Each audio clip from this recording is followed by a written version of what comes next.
Sahabat Newmind penggemar sepak bola, yang sekarang ada event akbar terbesar sejagat, pesta sepak bola yang sedang berlaga di Qatar. Maka perhatikan peristiwa pada tanggal 21 November 2020, tepat ketika pertandingan antara Iran dengan Inggris akan dimainkan. Pemain Iran menutup mulutnya, tidak menyanyikan lagu kebangsaan Iran sama sekali. Ada apa? Sebuah tindakan yang berani, act of courage, yang menentang pemerintahan Iran. Mereka menolak menyanyikannya. Mereka menolak melafalkan lagu national anthem Iran.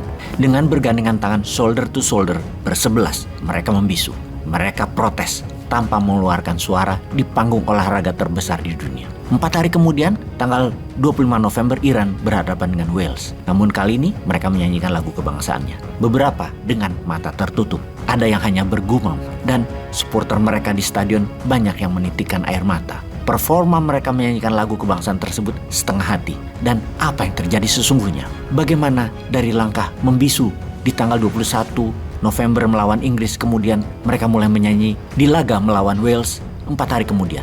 Apa yang terjadi dalam 4 hari tersebut? Jawabannya, banyak hal yang terjadi. Iran Revolutionary Guard Corps atau IRGC, Garda Tentara Nasional Iran, mengancam keluarga para atlet sepak bola tersebut akan dipenjarakan dan disiksa kalau mereka tidak menyanyikan lagu kebangsaan tersebut di laga berikutnya. Dan bukan hanya mengancam, sudah mengambil beberapa anggota keluarga mereka untuk ditahan di penjara. Kemudian CNN melaporkan setelah kejadian itu, intelijen Iran puluhan berada bersama para pemain sepak bola Iran dimanapun mereka berada, baik di kamar ganti hingga ke tempat istirahat, untuk memastikan atlet mereka tidak berhubungan dengan negara lain, terutama media asing. Bukan hanya mengirimkan intel di setiap peserta, ada ratusan supporter yang merupakan tentara Iran dikirim menonton di stadion untuk memberikan dukungan penonton dan membawa suasana patriotik dari sisi penonton. Dan ketika melawan Amerika di laga terakhir, rasanya semua pendukung Iran adalah tentara National Guard, ribuan jumlahnya. Mereka ketika memilih membisu adalah sebuah protes atas kebebasan yang tidak didapat di Iran, di mana dalam 2 bulan ini Iran dilanda protes massa yang tumpah ke jalan menolak pembatasan-pembatasan oleh pemerintahan Iran yang teokrasi atau negara berbasis agama yang kolot tersebut. Ada contoh ya, ada sejarah kelam sebenarnya di dalam perjuangan kebebasan mereka. Ada seorang atlet bernama Foria Gafuri yang meminta pemerintahan Iran tidak membantai suku Kurdi. Gafuri dipenjara sampai saat ini. Kemudian ada pesepak bola nasional Iran, Wafa Haqqamaneshi, yang juga dipenjara ketika sebelum World Cup di Qatar. Ketika laga Iran melawan India, dia membuka kaosnya, di mana kaos dalamnya ada pesan bertuliskan, "Bebaskan wanita Iran, stop pembunuhan dan kekerasan di dalam mengendalikan pemerintahan." Agaknya rakyat Iran menggunakan panggung dunia untuk berteriak atas tekanan yang mereka rasakan di negaranya. Negara otoritarian berbasis teokrasi. Juga ada Ali Daei, top scorer dalam sejarah sepak bola Iran. Juga sama, protes.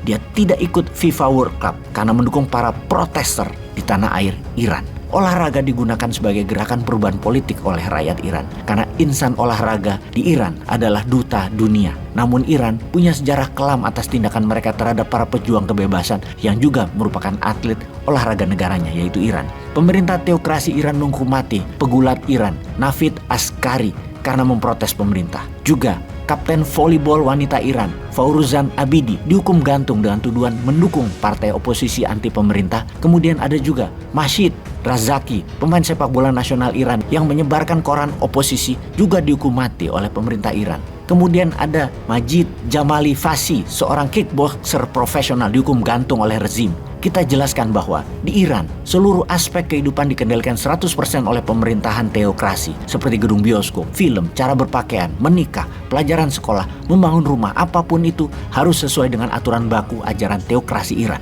Semua harus taat buta pada rezim yang tidak up to date dengan dunia luar. Bukan karena Iran disanction oleh dunia, namun kemerdekaan rakyat Iran itu dibatasi juga oleh keyakinan teokrasi pemerintahannya sendiri. Iran adalah negara dengan GDP per kapita $18.000 atau 4 kali Indonesia kekayaannya. Teokrasi negaranya sistemnya antitesa diktator Shah Reza Pahlavi, anak pendiri negara Iran modern yang digulingkan oleh Ayatollah Khomeini di tahun 1979. Sejak saat itu Iran adalah negara otoriter berbasis teokrasi, dan sejak 2 bulan ini gerakan anti teokrasi menjalar di mana-mana di Iran. Agaknya pembatasan terlalu terlalu ketat membuat manusia Iran muak dengan ajaran keras mereka sendiri. Kejahatan rezim sudah memuncak, namun dunia tidak bisa apa-apa sejauh ini. Inilah pentingnya untuk Indonesia mengambil posisi untuk memahami peta daerah Persia tersebut dan mulai berkontribusi. Apa kontribusinya? Gabung Saudi, gabung di BRICS bersama Brazil, Rusia, India, China, dan South Africa.